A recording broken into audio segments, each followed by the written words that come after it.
So BUET এমন একটা varsity যেটার ভর্তি পরীক্ষা শুরু হয় সকাল 9টায়।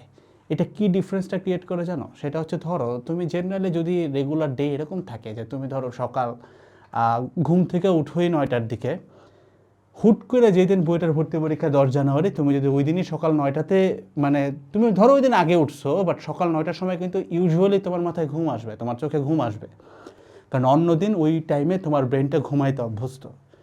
এমনও ভুল হয়, অনেক পোলাপান এই ভুলটা করে, ভুলটা করাটা উচিত না আর কি, লজিক্যালও না, বিকজ পরীক্ষাতে একবার। তাও এরকম ভুল করে ফেলায় যে হয়তো বা ধুম করে পরীক্ষার টাইমটা নিয়ে 19-20 করে ফেলছে বা মিস করে ফেলছে। এইটাও যদি না করে, এই ক্ষেত্রে অনেক দেখা যায় যে তোমার দেখা যায় সকাল 9টার সময় তোমার ঘুম আসতেছে, পরীক্ষার হলেই বসা তুমি, বাট ঘুম আসতেছে। সো একটু মাথায় রাখো পরীক্ষাটা কিন্তু সকাল 9টায়। মিনস দ্যাট এর অ্যাটলিস্ট 4-5 দিন আগে থেকে হইলেও তুমি যদি রাত জাগা পাখি হয়ে থাকো, সকাল 9টার সময় তোমার বডি যেন ফুল অ্যাক্টিভ থাকে, এইটা একটু মেক শিওর করো। এটা কিন্তু কেউ বলে না, তোমাকে বলে রাখলাম, ঠিক আছে?